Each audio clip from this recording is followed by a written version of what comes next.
میں نے اسے اچھی طرح دیکھا ہے۔ روتی ہوئی ریجا فوراً بولی، اس کا دماغ بس سکیچ میں اٹک گیا تھا۔ بالاج نے ناگواری سے اسے دیکھا۔ ریجا کا درمیان میں بولنا اسے سخت برا لگا تھا۔ اور کیا معلوم کہ تصاویر میں موجود جو شخص آپ نے دیکھا ہے حقیقت میں وہی مجرم بھی ہو؟ میرا نہیں خیال کہ اتنا بڑا کھیل رچانے کے لیے کوئی شخص اپنی اصل تصاویر منظر عام پر لائے گا۔ ہو سکتا ہے اس نے کسی اور کی تصاویر کا استعمال کیا ہو۔ ریجا کی بات پر کچھ سوچتے ہوئے آئی جی نے بھرپور دور اندیشی کا مظاہرہ کیا۔ Yes you are right sir. D S P نے بڑے وثوق سے آئی جی کی تائید کی تھی۔ یہی تو بات ہے، کیسز کے دوران ایسا بہت کچھ ہوتا ہے سر، پر یقینی طور پر کچھ بھی قبل از وقت نہیں کہا جا سکتا جب تک کہ کنفرم نہ کر لیا جائے۔ ڈی ایس پی نے مزید اضافہ کیا، سب سوچ میں پا چکے تھے۔ ریجا کو بھی افسوس ہوا۔ تو پھر کیا خیال ہے بلاج؟ کچھ دیر بعد آئی جی نے بلاج سے پوچھا۔ پروفیسر زوار خاموشی سے سن رہے تھے۔ بلاج کو کچھ سمجھ نہیں آئی کہ وہ کیا بولے۔ اگر تم مزید تحقیقات رکوانا چاہتے ہو تو پولیس وہی کہانی لے کر کیس کو کلوز کر دے گی جو اب تک نظر آ رہی ہے۔ اگر کارروائی بڑھانا چاہتے ہو تو ہر قدم پر مجھے ساتھ پاؤ گے، آگے تمہاری مرضی، انہوں نے کہا۔ ڈی ایس پی فہد نے ان کی بات پر سر ہلایا۔ گہری سوچ کے بعد بالآخر بلاج نے پوچھا، کیا گارنٹی ہے کہ ہم اصل مجرم تک پہنچ سکیں گے؟ کوئی گارنٹی نہیں، انہوں نے بے لچک کہا تھا۔ جرم کی دنیا بہت وسیع ہے۔ مجرم اس قدر شاطر ہو چکے ہیں کہ اگر ہم آخری سرے تک بھی پہنچ گئے تو کیا معلوم وہاں بھی ایک فرضی مجرم ہمارے ہتھے چلے، اور بہت حد تک ممکن ہے کہ اصل مجرم بھی پکڑا جائے، کیونکہ ہماری پولیس جتنی بھی بدنام ہو جائے اگر اپنی آئی پہ آ جائے تو چوہے کے بل سے بھی مجرم کو نکال باہر کرتی ہے، انہوں نے مضبوطی سے کہا۔ ڈی ایس پی نے تائید میں زور و شور سے سر ہلایا۔ اور اگر میں کیس بند کرنا چاہوں تو؟ مٹھی پر تھوڑی ٹکا کر کچھ سوچتے ہوئے وہ کافی دیر بعد بولا۔ پروفیسر زوار اور ریجا نے ٹھٹک کر اس کی طرف دیکھا۔ دونوں کو ہی اس سے ایسی کوئی بات کی توقع نہ تھی، البتہ آئی جی اس کی بات پر کچھ متاثر نظر آ رہے تھے۔ میری رائے پوچھو تو روک دو تو کارروائی۔ بلاج کی طرف دیکھے، وہ اسی سے مخاطب تھے۔ میں اسی لیے بالکل نہیں کہہ رہا خود پر سے اس کیس کا بوجھ کم کروں۔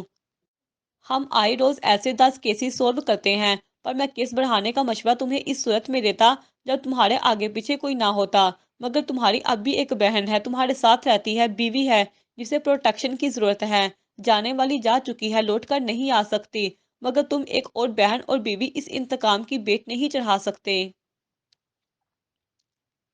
وہ سمجھاتے ہوئے بول رہے تھے۔ بلاج سیدھا ہو بیٹھا۔ پروفیسر زوار بھی بائی کی بات سمجھتے سر ہلا رہے تھے۔ ڈی ایس پی کے تاثرات بھی چیخ چیخ کر کہہ رہے تھے کہ وہ آئی جی کی رائے کے حق میں تھا۔ البتہ ریجا کی رائے اس وقت سب سے مختلف تھی۔ اسے ایمی کے خون کا بدلہ چاہیے تھا۔ اف، یہ عورتوں والی جذباتی رائے! اگر تم اس قدر پیچیدہ نہیں ہے کہ مجرم تک نہ پہنچا جا سکے، مگر اس قدر آسان بھی نہیں ہے۔ وکٹم کے ساتھ جو کھیل کھیلا گیا اور اب جیسے تحقیق کرنے والوں کو گمراہ کیا جا رہا ہے، اس سے یہ بات تو یقینی ہے کہ مجرم بہت طاقتور ہے اور اسے بہت بڑی سپورٹ حاصل ہے۔ تم مجرم تک اگر پہنچ بھی گئے، اسے انجام تک پہنچا بھی دیا، تو اس کے سپورٹرز دشمنی نہیں چھوڑیں گے۔ اگر وکٹم کا کل اثاثہ تم ہوتے تو ٹھیک تھا، ایک ہی جان کی بات ہوتی، مگر وکٹم کا اثاثہ تمہارے علاوہ 2 لڑکیاں ہیں، ایک جو ابھی بچی ہے اور ایک جوان۔ وکٹم کو اگر تم انصاف دلانے میں کامیاب ہو بھی گئے تو آگے کیا؟ مستحکم انداز میں بولتے وہ ہر بات کھل کر رہے تھے۔ آخر میں وہ بلاج کی طرف دیکھتے سوالیہ ہوئے۔ بلاج کی تو جیسے سانس سینے میں اٹک گئی تھی۔ مشال کے بارے میں وہ اب ایسا کچھ تصور بھی نہیں کرنا چاہتا تھا۔ اس کی گہری چپ بتا رہی تھی کہ وہ ان کی باتوں پر کافی غور کر رہا تھا۔ کب تک اس چکر میں گھومتے رہو گے؟ ایک دفعہ یہ چکر شروع ہو گیا تو مزید زندگیاں لٹیں گی، اور انتقام کے چکر میں پہلے وکٹم سے بھی بری طرح لٹیں گی۔ کچھ توقف کے بعد انہوں نے بات ختم کرتے ہوئے کہا۔ وہ سمجھدار تھے، تبھی مخلصانہ مشورہ دے رہے تھے۔ انہوں نے بری لفظ پر زور دیتے بلاج کو زبردست خوف میں مبتلا کیا۔ چند لمحوں بعد وہ ٹھوس لہجے میں بولا، میرے خیال سے آپ ٹھیک کہہ رہے ہیں، روک دینا ہی بہتر ہے، مشال ابھی بہت چھوٹی ہے، میں کوئی رسک نہیں لے سکتا۔ پروفیسر زوار مطمئن تھے، یقیناً انہیں بلاج کا فیصلہ پسند آیا تھا۔ ڈی ایس پی نے بھی سر حالات کا تائید کی تھی۔ آئی جی خوش تھے کہ وہ ان کی بات سمجھ گیا تھا، البتہ ریجا کو گہرا صدمہ پہنچا تھا۔ وہ حیران سی اسے تکے جا رہی تھی، جس کے چہرے پر اپنا ٹھوس فیصلہ سنا دینے کے بعد اطمینان جھلک رہا تھا۔ وہ بلاج سے ایسے فیصلے کی امید نہیں کر رہی تھی۔ بے ساختہ اس کا سر نفی میں ہلنے لگا۔ نہیں نہیں،